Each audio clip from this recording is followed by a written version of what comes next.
오늘도 주님의 은혜가 주의 말씀 속에 이름과 함께 하시기를 예수 이름 축복합니다. 아멘. 여러분은 고행이라는 수련을 보신 적이 있습니까? 인도나 또 고대 중세 수도사들이 많이 한 이 수련 방법이지요. 그래서 나무 짝대기 위에서 거의 10일 이상을 매달려 있거나 또는 바늘로 찌르거나 가시로 찌르거나 온몸에 하나씩 찔러서 1000개의 바늘이 찔러지면, 가시 같은 게 찔러지면 그때 이제 내려오는 수행들이 있는데요.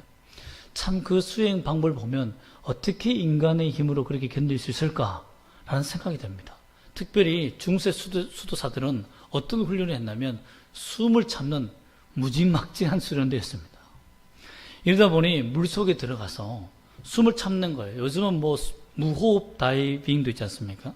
그래서 숨을 참고 깊이 20m, 30m 가졌다 올라오는 사람도 있는데, 그렇게 해서 훈련한 그 방법들의 그 고통, 어떻게 이겨낼까요? 사실상 이 문제를, 이 의문을 밝히기 위해서 수많은 학자들이 연구한 결과, 오늘날에 그렇게 딥다이빙 하는 사람들, 무호흡 하는 사람들을 이렇게 살펴보니까 죽음을 자연스럽게 받아들이는 준비가 됐다는 거예요. 내가 오늘 이 무호흡으로 깊이 들어갔다가 못 올라올 수 있겠다는 것을 받아들이는 거예요. 여러분, 그게 얼마나 어려운 일입니까? 중세 수도사 편지에도 이런 글이 있습니다. 내가 이 육체를 죽이는 것, 죄를 범하는 이 육체를 죽이는 것이 순교다 라는 말도 안 되는 신학에 빠져 있었다는 거죠. 그러나 그 믿음이 내 육체를 죽이는 것이 오히려 내 영혼이 자유함을 얻는다, 죄에서 자유함을 얻고 죄를 짓지 않는다라는 이런 강박관념에 빠지게 만든 거예요. 즉 죽음을 뛰어넘어야, 자신의 공포를 넘어야 그 수련에 임한다는 거죠. 사람마다 다 이 고행에서 실패하는 이유는 자기들만의 약점이 있기 때문에 실패합니다. 우리의 신앙도 마찬가지예요. 우리 이런 고행까지 할 필요는 없지만 우리의 신앙 속에서 나는 왜 실패하는가? 나는 왜 나의 한계를 뛰어넘지 못하는가? 나는 왜 반복적인 죄에 빠지게 되며 조금만 해도 작심일일이 되는 걸까? 그런 고민을 오늘 말씀을 통해서 그 비밀을 발견하시길 소망합니다. 오늘 아브라함이 자식을 죽이는 일에 순종하는 일이 생깁니다. 그의 약점은 무엇이었을까요? 그가 주님 앞에 번제로 자식을 드리는 이 명령을 받고 들은 이 부분에 고민은 있지 않았을까요? 그가 어떻게 하나님 앞에 순종할 수 있었을까요? 수많은 설교자들과 수많은 사람들이 이 이야기와 이 영화를 참 잘합니다. 그러나 오늘 놓친 부분들이 무엇이는지를 함께 살펴보기를 원합니다. 이 일이 발생하기 전 22장 1절에 보면 그 일 후라고 되어 있습니다. 그 일이 뭘까요? 그 일은 그때까지만 해도 정말 행복한 일이 많았습니다. 이삭이 태어나고 이스마엘이 쫓겨나면서 결국 이삭은 아브라함 아래에서 통치를 받으며 행복하게 사는, 모든 정치를 통합하는 그런 놀라운 일이 생겼죠. 다툼이 필요 없어요. 이스마엘이 나감으로 말미암아. 즉 아브라함 부족 국가는 너무 행복한 일이 생긴 거예요.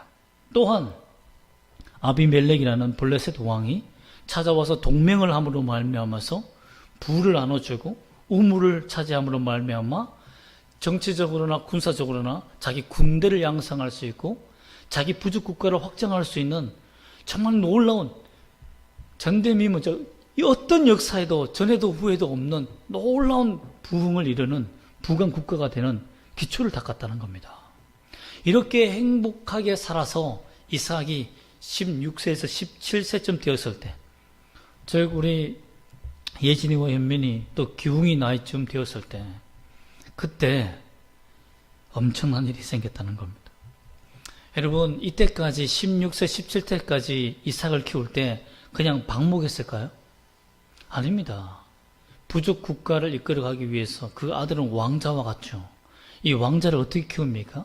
고대 근동 지역이나 부족 국가들은 왕자를 키우기 위해서 3명의 뛰어난 멘토를 붙입니다.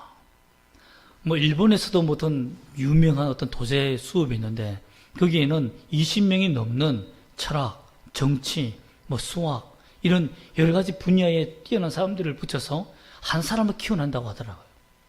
왕자를.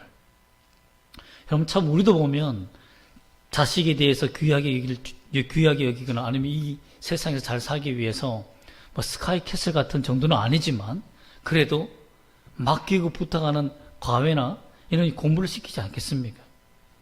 만약에 여러분의 부모님이 왕이라면, 대통령이라면 여러분이 다음 나라를 이어받을 그런 왕자로 키운다면 어떤 훈련을 할까요? 그냥 방치할까요? 아닙니다.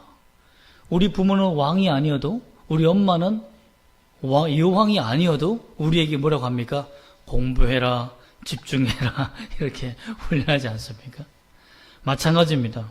이삭을 키울 때 여러분, 아브라함은 지금 116에서 117차가 되었습니다. 마지막 자기 부족 국가가 이제는 체인지가 되는, 변화가 되는 놀라운 이 시점까지 아브라함이 언제 죽을지 모르는 그 상황 속에서 어떻게 아들을 키웠겠습니까? 정말 온 힘과 마음과 사랑으로 아들을 키웠지 않겠습니까? 그리고 그가 무술하는 것과 그 공부하는 것을 늘 지켜보면서 이 아이가 이 나라를 이끌어가기를 얼마나 간절히 사모했겠습니까? 사라도 얼마나 옆에서 후원했겠습니까? 참 지금 어머니들을 보면 그 이삭이 얼마나 힘들었을지 눈에 선합니다. 아버지 입장에서는, 부모의 입장에서는 이 아이가 왕자가 되고 왕이 되어야 되니까 앞으로 그렇게 키웠겠지만 아들 이삭 입장에서는 태어나자마자 엄청난 훈련을 했을 겁니다. 이렇게 행복하게 잘 자랐습니다. 잘 크고 있었습니다. 그런데 아니나 다를까 하나님이 갑자기 그에게 나타나셨습니다. 질투의 하나님이죠. 자식을 사랑하는 것을 도저히 참지 못하시는 질투의 하나님이 나타나셔서 그에게 이렇게 말합니다. 아브라함아 하시니 내가 여기 있네다 하니까 그 하나님의 속마음을 다 드러냈어요. 2절 말씀 보면 여호와께 이르시되 내 아들 내 사랑하는 독자 이삭을 데리고 모리아 땅으로 가라. 이 말은 뭡니까? 원래 이삭은 누구가 주신 거죠? 누구 것이죠? 하나님 것 아닙니까? 그런데 너가 지극히 너의 것이라고 우기고 네 아들이라고 주장하여서 너가 부족의 왕으로서 그렇게 키우려고 하는 목적을 가지고 키우는 그 아들 바쳐라. 하나님의 이 질투심이 가득 담긴 이 말투와 이 단어가 보이십니까? 이 독자라는 표현은 히브리어로 여이드카라는 말인데요. 그것은 뭐냐면 하나뿐인 것, 가치로 환산할 수 없는 것. 이 가치로 환산할 수 없다는 것을 조금 더 살펴보면 마음이 빼앗긴 것을 의미합니다. 즉 하나님이 어떻게 말씀하셨냐면 독자라고 말했을 때 나에게 주어야 할 그 마음을 너가 그 자식에게 빼앗겼다라고 질책하시는 거예요. 즉 질투하시는 하나님을 그대로 드러낸 거죠. 그러면서 그에게 네 자식, 너의 자식 이삭을 번제로 드리라. 이 말은 뭡니까? 너 자식을 다시 내게로 돌려라. 이 말과 똑같은 거죠. 여러분 이 말에 아브라함은 한마디도 할 수 없었습니다. 그러나 그 말을 바로 실행하는 것이 아니라 아침이 될 때까지 기다립니다. 자, 그렇다면 3절 말씀 보면 아브라함이 아침에 일찍 일어나라고 되는데요. 그 전날에 하나님께서 말씀하신 걸 듣고 아브라함이 어떤 걱정을 했다는 것입니까? 이것을 어떻게 해야 될까? 아내 사라에게 말해야 될까? 여러분 아브라함이라면 사라에게 의논했겠습니까? 117세가 되는 이 아브라함이 사라에게 야 하나님이 어제 나타나셨는데 아브라함아 부르며 이 자식을 바치라고 한다 라고 사라에게 말하는 순간 어떻게 될까요? 치매다 라고 판정해서 그를 꽁꽁 묶어서 틀림없이 정신병원에 집어넣든지 그 당시엔 정신병이 없었으니까 돌 무더기 속에 가둬뒀을 거예요. 다시는 나오지 못하게. 그렇지 않겠습니까? 아니 하나님께서 분명히 이 자식을 통해서 부족 국가를 이룬다고 하셨는데 아들을 바쳐라? 이건 말도 안 되는 일이다. 하나님이 그렇게 말씀하실 리가 없다. 당신이 틀림없이 뇌에 문제가 생긴 것이 분명해. 나이가 이제 오래되니까 죽을 때가 되니까 이제 정말 치매가 왔구나 하며 붙잡아갈 수도 있죠. 그렇게 될 수밖에 없는 거 아닙니까? 아브라함이 생각해 보니까 이거는 사라에게 말했다간 내가 117세 내일이 마지막 날이 될 수 있다는 생각을 분명히 했을 겁니다. 맞아 죽을 수도 있겠죠. 여러분, 그만큼 위급한 순간이었다는 거죠. 이런 순간 속에서 아브라함이 어떻게 자기 혼자 단독으로 결정하여서 이삭을 데리고 모리아산으로 가며 그에게 칼을 대는 일을 할 수 있었을까요? 제가 봐도 저도 하나님이 만약 그렇게 하라고 해도 아내에게 상의하지 않았을 겁니다. 절대 상의할 수가 없는 부분 아닙니까? 여러분은 상의할 수 있겠습니까? 또한 바칠 수 있겠어요? 근데 왜 아브라함은 이 일을 결정하게 되었을까요? 순간적으로 결정한 게 아닙니다. 칼을 댈 때까지 그에게는 수많은 고민이 있었습니다. 그 고민 속에서 그가 하나님을 바라보게 되는 장면들이 나타나게 됩니다. 어떻게 이런 일이 일어났느냐? 첫 번째로 보면 하나님이 내 사랑하는 독자라고 하는 그 말이 그에게는 회개하는 마음이 된 거예요. 아, 내 것이 아니었지. 하나님이 주신 것이었지. 자기가 믿음의 세상, 믿음으로 바라보았을 때, 또한 지금까지 살아오면서 하나님께서 내게 주신 은혜를 보았을 때에 내가 내 나라를, 내 자식을 통해서 내가 훈련시키고 내가 후원하고 내가 잘 키워서 도제로 만들어서 이 사람을, 이 아들을 제자로 만들어서 왕의 교육을 시켜서 나라를 건설하게 하면 될 거라는 착각에 빠진 거예요. 우리 부모님들이요, 가장 착각에 빠지기 쉬운 게 뭐냐면 내 자식이 이렇게 하면 잘 될 거야 라는 착각에 빠집니다. 이 학원에 보내면 공부 잘하고 저 학원에 보내면 공부 잘하고 이 선생님 만나면 공부 잘하고 저 선생님 만나면 잘하겠지. 그래서 늘 우리는 하나님을 이 아들이 만나는, 이 딸이 만나는 것보다, 자녀가 만나는 것보다 좋은 선생님, 좋은 학교, 좋은 친구, 좋은 가회, 좋은 학원이 우리 자녀들을 행복하게 만들 거라는 착각에 빠져서 합니다. 그 자식을 준 분이 하나님인지 알지 못하는 거예요. 아브라함은 착각에 빠진 거예요. 내 아들, 내 자식, 내가 잘 키워서 내가 하나님께 맡긴 것이니까 내가 잘 키우고 내가 잘 훈련하면 잘 될 거라는 착각에 빠진 거예요. 우리 한국의 청소년들이 자살률이 세계 1위입니다. 1위. 세계 1위예요. 얼마나 잘 키우길래 우리 한국은 자살률이 가장 높은 청소년들을 배출합니까? 우리는 착각에 빠져 삽니다. 내 힘과 내 능력으로 무엇을 하면 잘 될 수 있다는 착각에 빠지는 거죠. 내 가정도 내 지식과 내 방법과 내 힘으로 하면 잘 될 거라고 생각합니다. 내가 이렇게 하면 내 사업이 잘 될 거야. 이렇게 하면 내 가정이 행복할 거야. 거기에서 주님이 빠졌다면 그것은 실패입니다. 처음부터 잘못 쌓은 거예요. 처음부터 잘못 내 길을 들어선 겁니다. 아브라함은 그걸 깨닫다는 겁니다. 내 소유가 아니구나. 이 아들은 내 소유가 아니구나. 내가 아브라함 된 것도, 내가 하나님의 나라 약속을 얻은 것도 하나님이 내게 은혜로 주신 것이었지 내가 잘나서 된 것이 아니었는데, 이삭을 지킨 것도, 사라 뱃속에 있는 이삭을 지킨 것도, 아비멜렉에서 지켜낸 것도 하나님의 은혜였지 아브라함의 능력이 아니었잖아요. 아브라함은 거짓말만 했잖아요. 여러분, 모든 위기에서 부모가 다 지켜줄 수 없습니다. 모든 인생의 환난과 고통 속에 나를 도우는 자들이 항상 있는 게 아니에요. 내 인생을 돕는 자는 누굽니까? 하나님뿐입니다. 그러면 내가 함정에 빠졌다, 내가 고통 속에 빠졌다, 내가 덫에 걸렸다라는 위급함을 느낄 때에 그때 내가 만나야 될 분이 누굽니까? 부모가 아닙니다. 부모님 섭섭해할지도 모르겠지만 하나님입니다. 하나님이에요. 하나님을 찾으세요. 그것이 너무 중요합니다. 자식을 통해 가문을 세우고 나라를 세우려고 했다가 하나님이 주셨던 이 믿음을 잃어버렸던 겁니다. 아브라함은. 그래서 하나님이 그에게 찾아오셨는데요, 다행히도 그에게 심판하고 벌하기 위해 찾아온 게 아니에요. 하나님이 뭐라고 말합니까? 제가 여기서 참 은혜를 받았습니다.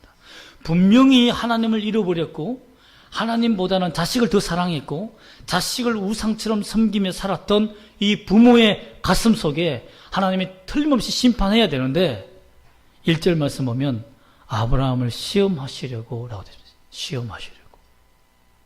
시험이 뭡니까? 유혹이 아닙니다. 여기서. 템테이션이 아니에요. 테스트입니다. 트레이닝입니다.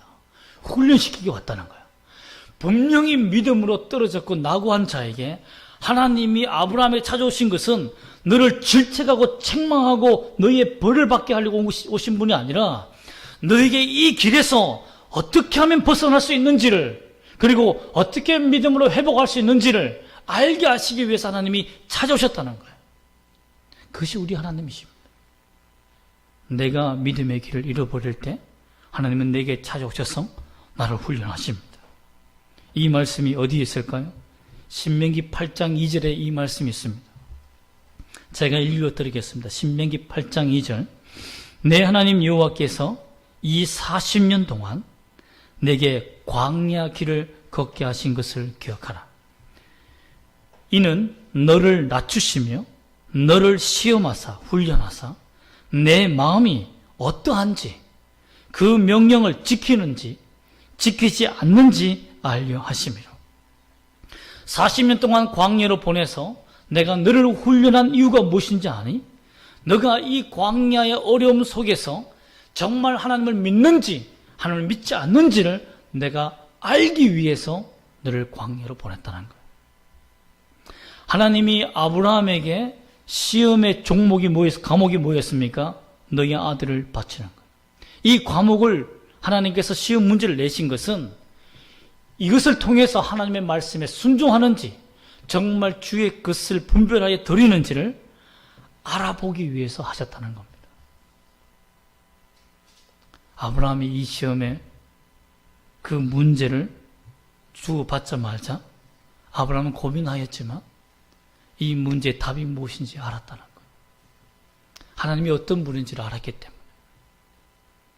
그래서 그는 아침에 일찍 일어나 이삭을 데리고 번제에 쓸 나무를 쪼개어서 하나님이 일러주신 곳으로 갑니다. 그런데요, 여기서 아브라함의 갈등이 나옵니다. 아직까지는 그의 믿음이 회복되지 않았습니다.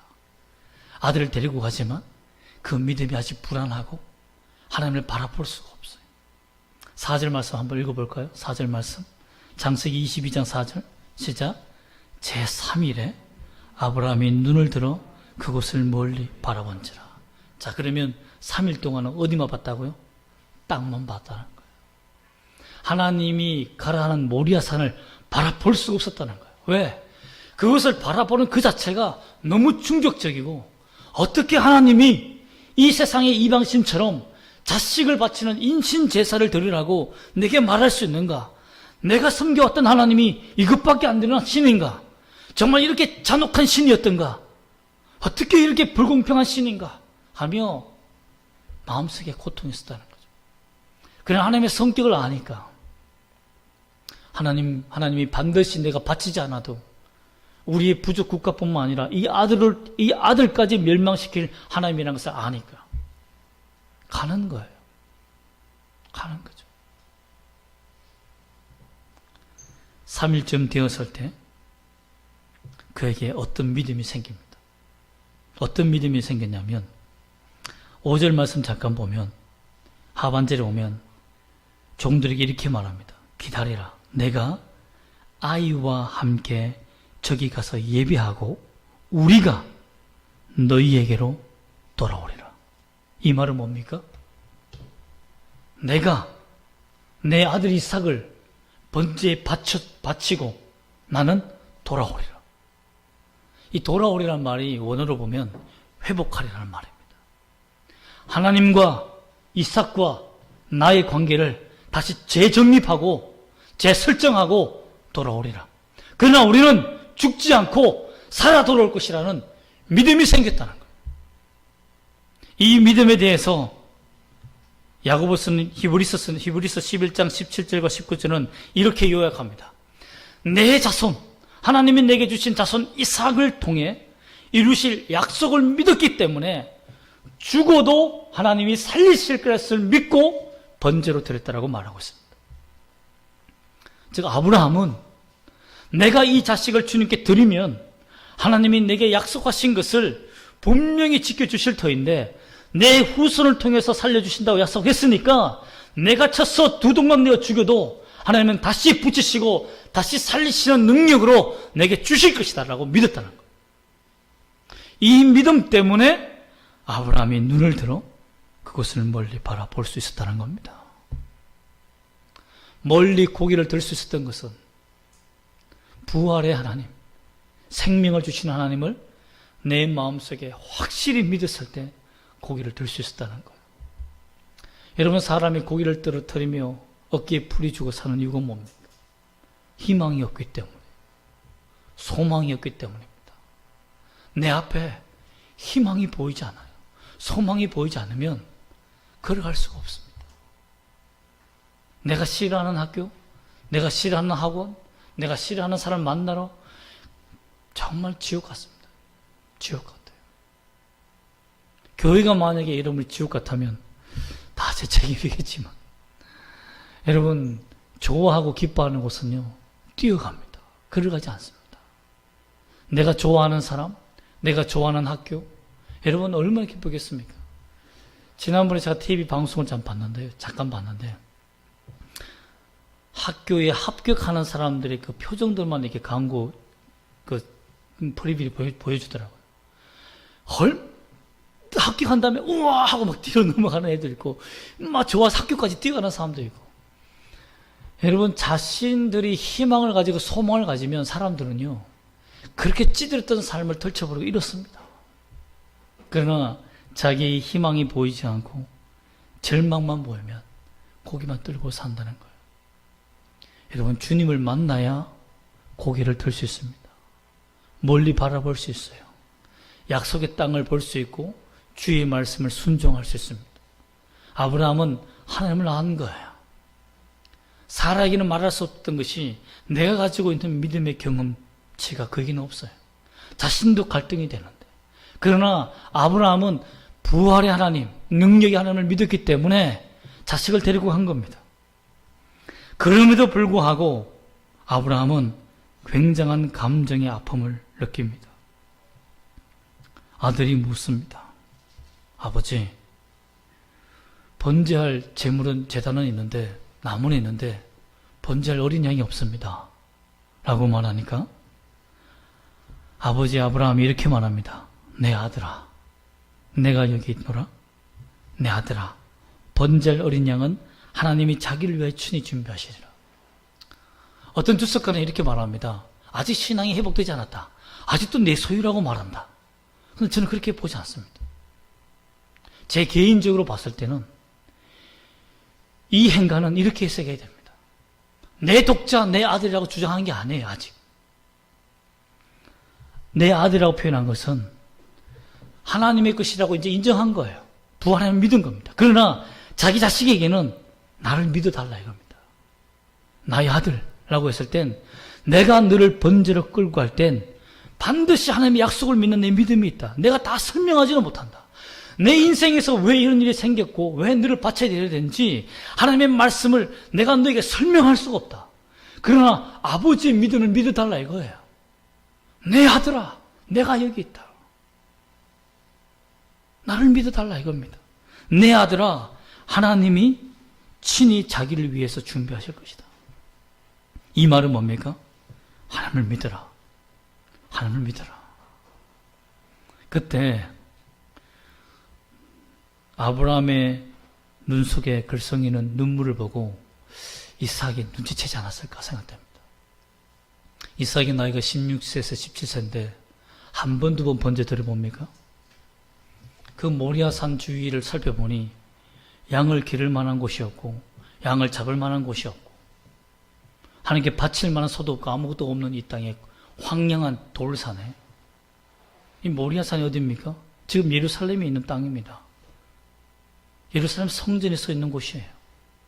그곳에 뭐가 있습니까? 아무것도 없습니다. 여러분, 이삭도 준비된 겁니다. 하나님이 친히 준비하시리라고 됐지만 하나님은 아브라함과 이삭과 하나님 자신도 모든 것을 준비하고 예비된 곳으로 올라가게 하신 겁니다. 여러분, 이러한 감정을 가지고 다시 한번 이 감정을 추스리며 제단 앞에 섰습니다. 그리고 손을 내밀어 칼을 들어 손을 내밀어 그를 포박하고 제단 위에 올립니다. 여러분 생각해 보세요. 117 된 할아버지가 현민이를 이렇게 안고 들 수 있겠습니까? 현민이 좀 마른 편이에요. 제가 보니 현민이 친구들 보니까 현민이 한 배 반 되더라고요. 못하나요? 못하습니다. 네가 이삭이 알아서 올라갔을 것 같아요. 알아서 올라갔을 것 같아요. 그때 칼을 쳐서 내리치려고 합니다. 여기서 제가 이런 말 하면 안 되지만, 목사로서 이런 말 하면 안 되지만, 하나님이 좀 약간 치사한 면이 있습니다. 왜냐하면 11절 말씀 보면 여호와의 사자가 하늘에서부터 그를 부릅니다. 여호와 하나님이 직접 부른 게 아니에요. 여호와의 사자에게 시켜요. 타이밍 잘 맞춰서 불러야 된다. 여러분, 제가 만약 여호와의 사자였다면 심장이 쫄깃쫄깃해서 이거 언제 불러야 되지? 아브라함이 나보다 더 빨리 내리치면 큰일 납니다. 여러분, 만약에 잘못 쳐서 내리쳤다가 합시다. 그러면 어떻게 됩니까? 그 파이어예요. 쉽게 말하면. 천사로서 그냥 박탈이죠. 야, 그 타임 하나 못 맞춰? 라고 했지 않겠습니까? 하나님이 약간 치사하다는 생각이 들었어요. 하나님 직접 부르시지. 왜 천사에게 맡겼을까? 그러나 하나님의 사자를 부르신 것은 한 주석가는 이렇게 말합니다. 가장 가까이. 하늘에서 부른 것이 아니라 가장 가까이 자기의 병사를 충신을 파견해서 가장 가까이에서 아브라함이 치려고 할 때 그 칼날까지도 막으려는 그 힘을 보태시고자 하나님이 천사를 보냈다고 하더라고요. 그 해석도 맞는 것 같습니다. 그러나 어떻든지 간에 아브라함아 하며 아브라함을 긴급하게 불러서 그를 불러 막습니다.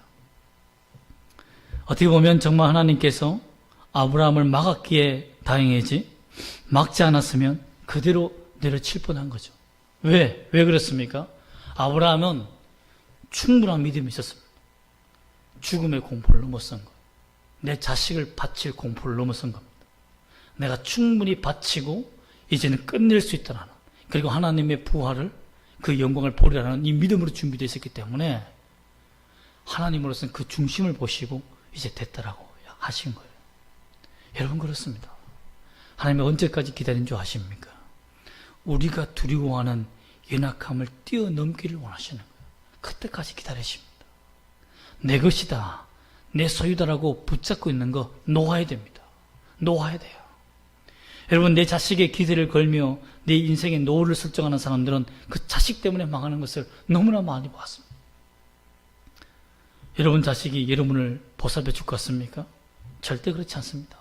특히 남자아이들 낳은 사람들은요, 며느리에게 잘해야 됩니다. 모든 재산과 재물과 권세를 다 빼앗기지 않습니까?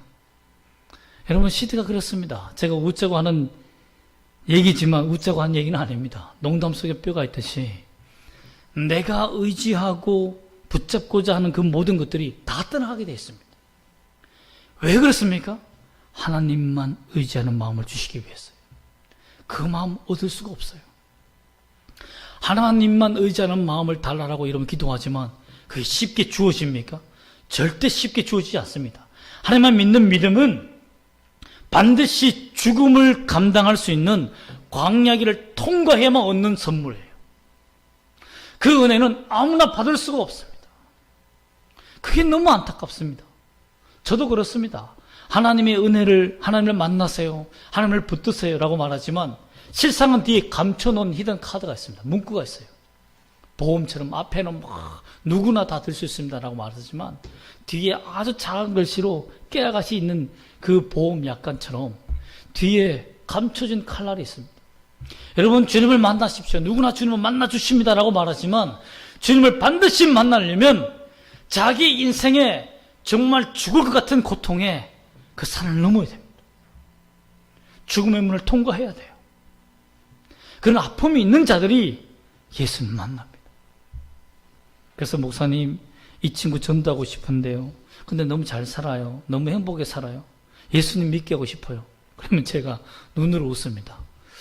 야, 하나님 작업 한번 하시면 예수 믿게 하시면 다 잃어버릴 텐데 괜찮겠니? 그걸 빼고 괜찮겠니? 라고 얘기하는 거죠.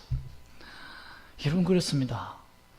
내 자식이, 내 친구가, 내 가족이, 나의 성도들이 예수님 잘 믿게 해주세요 라는 이 말은, 주님, 그들이 사랑하는 그 사랑에 그 마음을 빼앗긴 것에서부터 돌이킬 수 있는 길을 달라는 겁니다. 얼마나 어려운 부탁입니까? 어려운 기도입니까? 가장 부담되는 기도가 뭐냐면, 목사님, 저 잘 되게 해주세요. 잘 되게 목사님께 기도해 주세요. 그 사람이 믿음을 잘 살고 있다 이러면, 광야의 길을 걷고 있다 이러면 잘 될 수 있다 라고 확신을 가지지만, 광야의 길이 아니면 그 기도하기가 굉장히 부담스럽습니다. 망해도 되는데 괜찮겠습니까? 앞에 말을 빼고 괜찮겠습니까? 라고 말하는 거죠. 여러분, 우리는 거짓에 속으면 안 됩니다. 아브라함은 참 행복했어요. 참 기뻤습니다. 그러나 마음을 빼앗기는 순간, 그것에 마음을 빼앗기는 순간 하나님의 훈련 코스에 들어가게 됐다는 거죠. 그러나 여러분, 거기서 끝나는 것이 아닙니다. 우리의 마음을 돌이키신 다음에 하나님께서 주신 것이 무엇입니까? 13절입니다. 한번 읽어볼까요? 시작. 아브라함이 눈을 들어 살펴본 즉 한 숫양이 뒤에 있는데 불이 숯불에 걸려 있는지라 아브라함이 가서 그 숫양을 가져다가 아들을 대신하여 번제로 드렸더라. 어떤 사람은 이삭이 예수님의 모형이라고 합니다. 맞습니다. 틀린 것 아닙니다. 그러나 여기서 보면 아브라함과 이삭은 앞으로의 메시아를 만나게 됩니다. 주님이 준비하신 숫양을 만나게 됩니다. 자신들의 범죄, 하나님을 알지 못했던 그 범죄에 죽어야 했던, 정말 죽음으로 끝나야 했던 그들의 인생을 숫양, 하나님이 준비하신 숫양을 통해서 그들이 구원받는 일이 생겼다는 겁니다. 그 땅 이름을 여호와 이레라고 불렀습니다. 여러분, 하나님께서 준비하신 땅, 결국 이 순종을 통해서 아브라함이 본 것은 뭡니까? 메시아의 도래입니다. 그리고 이 땅에서 메시아가 죽습니다. 이 장소에서 예수가 십자가에 못 박혀 죽고 예수의 그 보혈로 말미암아 인류가 구원받는 놀라운 역사가 생깁니다. 여러분, 저는 아브라함이 되어 보았습니다. 아브라함이 된 것처럼 생각해 보았습니다.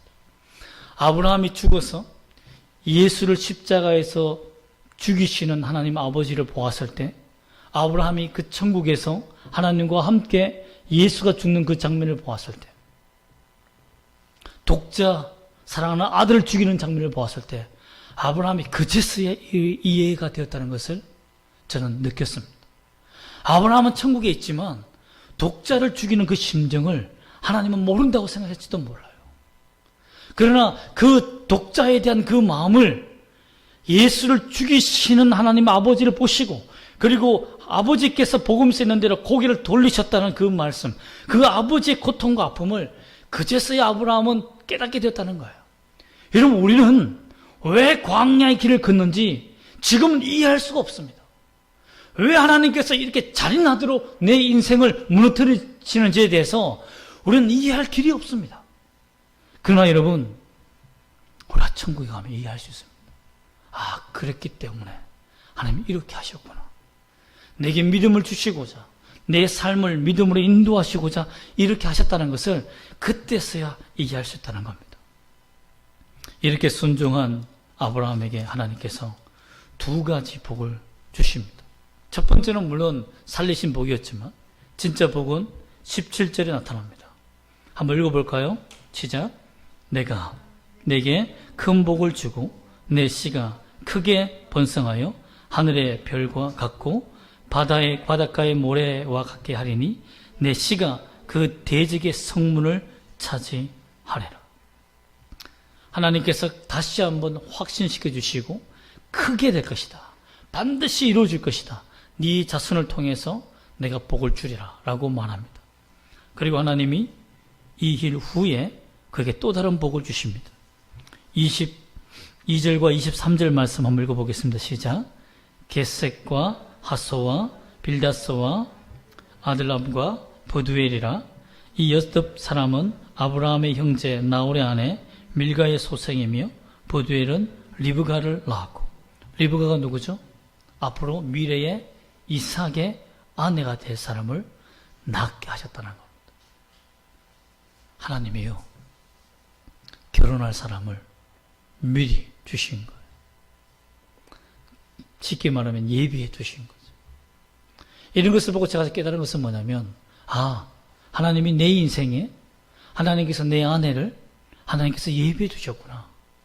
나 같은 사람이 하나님 앞에서 은혜 받고 사역할 수 있도록 길을 열어주시는구나.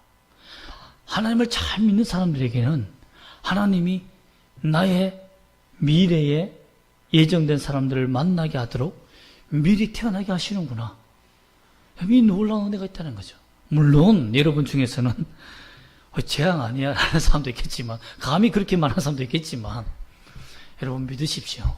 하나님이 주신 축복입니다. 아멘. 하나님이 주신 축복. 한번 옆에 보세요. 보지를 않는 거 보니까. 하나님께서 주신 축복입니다. 내 부모, 내 자녀, 내 친구, 내가 만나는 사람들, 내가 믿음으로 만나는 믿음의 사역자들, 동력자들, 성도들, 하나님께서 태어나게 하셔서 여기서 만나게 하신 것은요, 절대 우연이 아닙니다. 하나님이 내게 믿음을 주시고 회복시키게 하기 위한 하나님의 여호와 이레로 준비하신 하나님의 은혜라는 거예요. 여러분들이 만약에 우리 제자들 교회를 통해서 하나님을 만나게 되고 주의 은혜를 누리게 되었다면 하나님께서 예비하신 그 은혜가 있었다는 것을 꼭 믿기를 원합니다. 그보다 더 큰 은혜는 뭡니까? 예수 그리스도가 여러분을 위해서 가감히 십자가에서 배임을 당하고 사단에게 내어줌을 당하고 우리를 위해 죽으셨다는 겁니다. 여러분, 참된 믿음은 무엇입니까? 재설정하는 겁니다. 아버지와 나와 내 소유, 내 자녀, 내 가족의 모든 관계를 재설정하는 겁니다. 참, 여러분, 내비게이션을 따라 길을 가다 보면 잘못 가는 일이 많죠. 맞습니다. 근데 제가 이 놀라운 버전 하나를 알게 됐는데요. 출시되려고 하다가 말았더라고요. 길이 잘못 들었을 때 안내양이 나오는 건데요. 각 지역 버전들이 있었더라고요. 그래서 제가 유튜브에서 본 적이 있는데, 지금은 찾을 수가 없더라고요. 과거는 봤는데. 길을 잘못 들면, 전라도 사투리는 제가 전라도 사람이라서 잘 따라하지 못하지만, 길을 잘못 들었을 때 내비게이션이 이렇게 말하면 좋겠다라고 이렇게 녹음되게 있는데 뭐냐면, 아따, 징하구먼. 그 길이 아니란 게, 이렇게 말한다는 거죠. 근데 경상도는 분명히 이랬을 겁니다. 그 전라도 버전밖에 없어요. 근데 경상도는 이렇게 타고 생각돼요. 거가 거기가? 라고 했을 겁니다. 거가 거기가? 그곳이 거기니? 라는 말인데 경상도 사람들은 의 발음을 잘 못하거든요. 그래서 거가 거기가? 이렇게 얘기를 하는 거죠. 충청도 버전은 제가 어떤 사람이 댓글로 다는 것을 보았습니다. 충청도 버전은 뭐냐면 한참 잘못 들어가서 깜빡이를 켜고 이거 잘못된 거 아니야? 라고 할 때 그때 한참 뒤에 거기가 아니에요 라고 이렇게 얘기한다는 거예요. 참 자기 성격대로 이렇게는 팔리지 않겠죠. 이런 버전은 팔리지 않을 겁니다. 그러나 여러분, 참된 믿음은 우리의 잘못된 길을 주님께로 바로 알려주는 영적 내비게이션과 같다는 겁니다. 내가 주님 앞에 온전히 믿음으로 내 모든 관계를 설정하면 내가 잘못 가고 있는 길들이 보입니다. 잘못됐다고 하나님이 알려주세요. 이 길은 아니다라고 막으십니다. 때는 급하시면 아브라함처럼 아브라함아 부르십니다. 이 길이 아니야 라고 알려주시기도 하십니다. 말씀으로, 설교로, 여러 가지 방편으로 하나님이 알려주십니다. 아브라함이 멀리 바라보게 된 것은 이유가 뭡니까? 하나님에 대한 부활의 믿음, 하나님과의 믿음이 재설정되기 시작할 때부터 그가 고개를 들기 시작했다는 겁니다. 훗날 예수님을 보고 자신의 마음의 상처가 하나님이 어떻게 이렇게 말씀하셨는가 라는 그 모든 감정을 이해가 되고 노가 정말 감사하며 주의 십자가에서 자신의 독자를 죽이시는 그 아버지의 모습을 보고 아브라함도 함께 울었을 거예요. 슬픔의 눈물이 아니라 기쁨의 눈물을 흘렸을 것입니다. 이렇게 내 이삭과 나의 삶이 인류를 구원하는 하나의 구약의 모형이 되었구나. 내 인생이 이렇게 117세가 되는 이 늙은 인생이 자식을 죽이려는 이런 비참한 역사의 한 장면이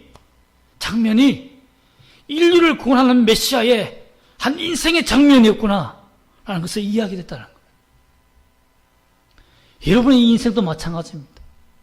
여러분의 비참하게 주님을 따를 수밖에 없는 광야 길의 그 한 토막의 그 장면이 하나님의 구원의 역사를 이루며 여러분을 통해서 또 다른 사람이 구원받는 내 자녀가 믿음의 길로 돌아서는 놀라운 나침판의 길이 되었다는 것을 알게 됩니다.